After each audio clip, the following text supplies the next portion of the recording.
Hello bellezas, welcome back to my channel, or if you are new here then just welcome. Hi, my name is Brenda. I do mostly paranormal videos here on my channel, so if that is something that you are interested in, please consider subscribing down below and turn on your post notifications so you do not miss when I post another video like this one. Now with all of that being said, let's go ahead and jump right into today's video.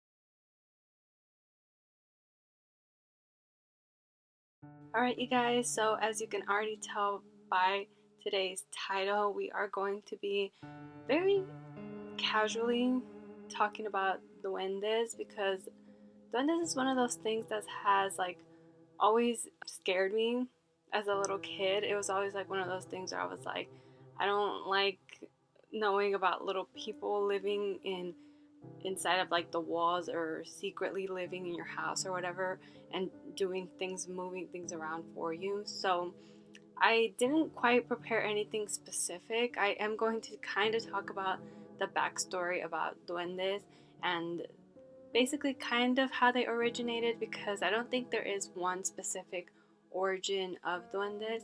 I feel like humans have very similar folklore that they make up because of different little things that happen that they can't explain. But anyway, that's what we're going to be talking about today. And today's costume, as you can tell, it's this cute little bang, this cute little wig with some bangs and this orange shirt. Can you guess who I'm trying to dress up as today? I couldn't think of the word. I can't think of it. But I am going for a Velma sort of look. I bought this wig from Shein, and it is a purple color, but I figured that on camera you couldn't quite tell. I couldn't find a cheaper one that was a black wig, but I thought this would be useful for another one, because the other look I was thinking of doing was Raven from Teen Titans, but I didn't have a cloak or anything like that, so I just thought I would do this little version of Velma. I said I would do a few Halloween costumes, but honestly, now that I think about it, I don't have too many. I didn't want to go out of my way to find any or go buy any or anything like that. I have them all in storage, and girl, it is a mess in there. I was just I should have looked for these costumes sooner, but I didn't. And yeah, so now I have to just kind of deal with it. But I hope you guys still like it. It is technically a costume. I have on a wig. This isn't my real hair. The bangs are a little bit funky. As I said, this was a cheap $12 wig, I think, and it's not laying down, honey, so I'm just doing what I can with it. But I don't know, do I look like Velma? Kind of. Okay, sorry, I rambled on for way too much about that. Alright guys, so as I said, we're going to be talking about duendes and kind of the basics behind it. So basically duendes are a humanoid figure in smaller size, okay, a smaller ratio, a smaller scale, and there's a lot of different variations, a lot of different folklore from several different places. I didn't realize how many places have duendes as a mythical sort of creature, and as I said, it's kind of a given when it comes to humans, and if anything supernatural happens, usually we want to tie some kind of story behind it, or it traces back to ancestors thinking of different creatures that could be around based on a lot of different things. But there's a lot of different abbreviations. The most common ones are Iberian or Ibero-American and Filipino cultures, and of course Latin America is a big contributor to the duende folklore. And so in Spanish, duende originated as a contraction of the phrase dueño de casa or duende casa, effectively master of the house. And they say that it could be possibly derived from similar mythical beings of the Visigoth or Swabian culture. There are various different versions of duendes. Duendes are known to smell like grass and are small in size, not much larger than a flower, but change their size to be as large as a mortal human or even taller. In other regions, anjanas are as tall as humans. So, as I said, there's different names for duendes as well, and different variations of them. Like elves, gnomes, goblins, like stuff like that. So there's quite a few of them, or enanos are dwarfs in Spanish. Okay, and then the version from Portugal is they're described as beings of a small stature, wearing big hats, whistling a mystical song, often walking in the forest, variously rendered in English as goblins, pixies, brownies, elves, or leprechauns. The duende use their talents to lure young children to the forest who lose their way home. That's a little bit more of a sinister one because I feel like duendes are always either good or bad. So they'll either do good stuff for you and help you out, like maybe if you are lost in the woods, and other ones are trying to lure you into the woods to do who knows what, right? And you're supposed to stay away from the woods. And I feel like partially parents could have come up with this in order to ward their kids off from danger, like in the forest, because I figure since back then, there was a lot more open land and a lot more ways for your kids to get lost if you lose sight of them.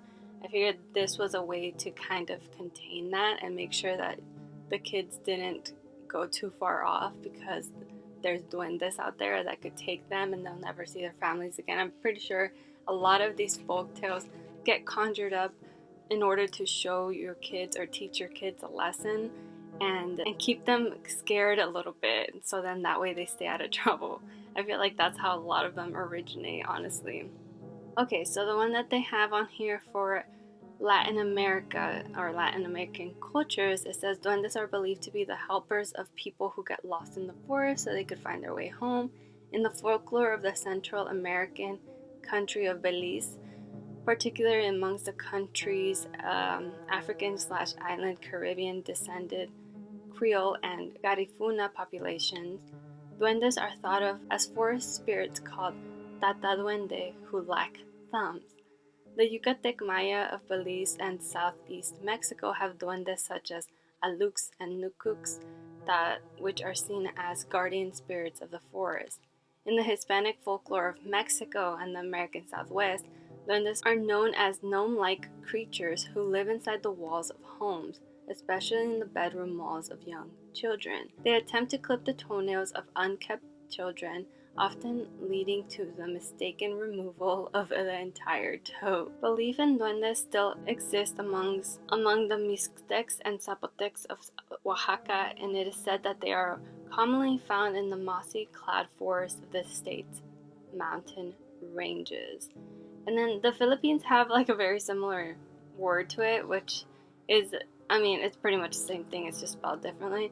It says Filipinos believe in duende, Dwende, which often dwell in rocks and caves, old trees, unvisited and in dark parts of houses, or in anthills and termite mounds. Those that live in the last two are termed Nuno Sapunso, Tagalog for old man of the mound. They are either categorized as good or evil depending on their color, white or black respectively, and are often said to play with children who are more capable than adults of seeing them. Offending a Nuno Zapuso is taboo. People who step on them are believed to be cursed by the angered duende within. So we have a recurring pattern.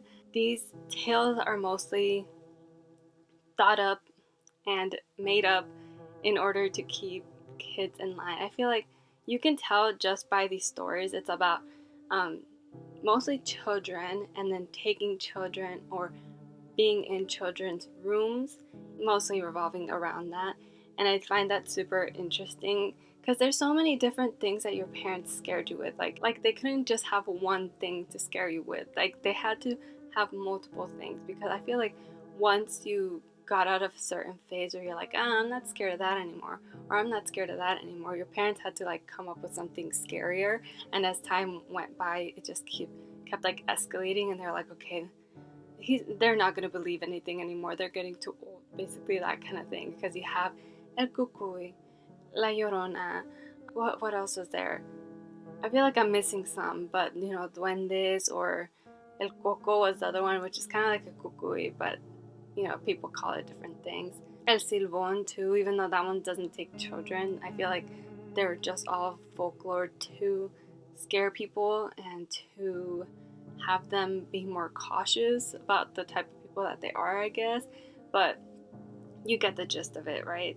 Basically, all of these are most likely made up by parents so they can have a tighter leash on their kids without actually having to be there all the time.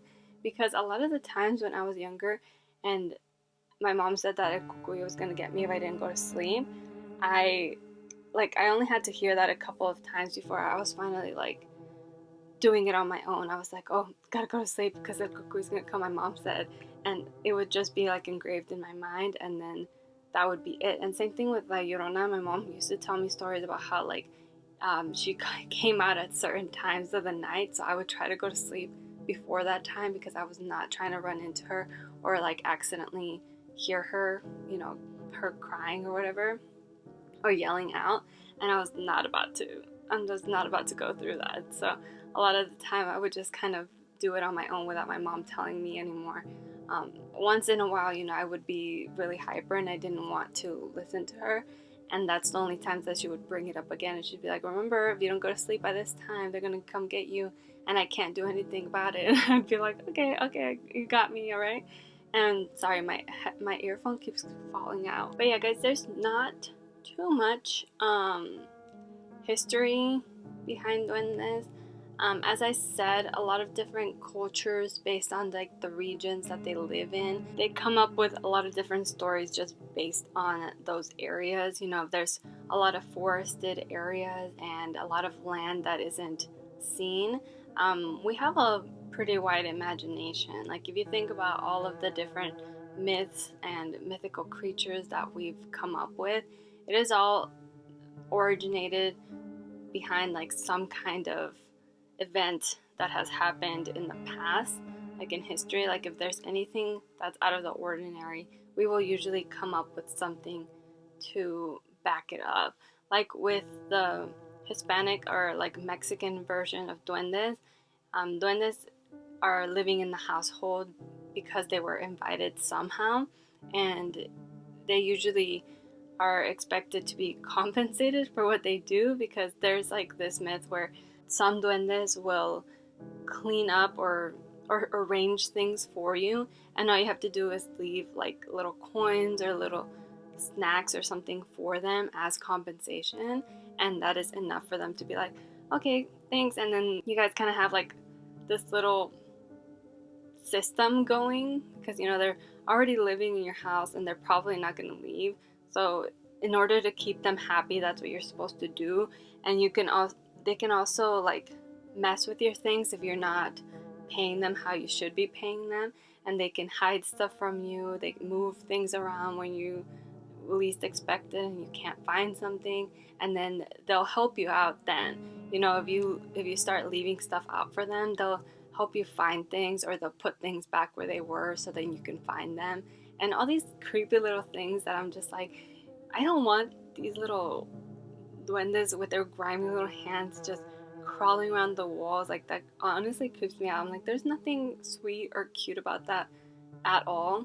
But yeah, guys, that's basically the gist of duendes. But I just wanted to do a different kind of format video where I kind of just talk about them for a little bit, like podcast style, and kind of, as I was telling you guys earlier, the stories that I grew up with and the things that I went through with these duendes, or with my parents talking about duendes, and just like chatting about them in general. Because as I said, there isn't too much about the origins, because so many different regions have some sort of duende in their folklore. So yeah, guys, that is going to be it for this video. I know it was a little bit different than what I usually do, especially because I didn't have like a script or I wasn't talking about something very specific. I kind of just wanted to chat with you guys about duendes. They're pretty intriguing and they have always scared me and they still do. Okay guys, if you guys have any stories about ever seeing a duende, or if you believe in duendes, or ever had the thought that maybe one was living in your house, please let me know in the comments down below. Let me know like any other things that you guys know about duendes that I might have not mentioned in this video. I would really like to read your comments. But anyways guys, before I do end today's videos, today's comment shout out goes to this person right here. Thank you so much for leaving a nice comment. As always, I really do appreciate it and it really does make my day. And if you want to be the next comment shout out, all you have to do is leave me a nice comment down below, and that's it. And yeah guys, that is going to be it from me. Thank you so much for watching, and hopefully I will see you in my next one. Don't forget to stay safe and be kind. Bye bye.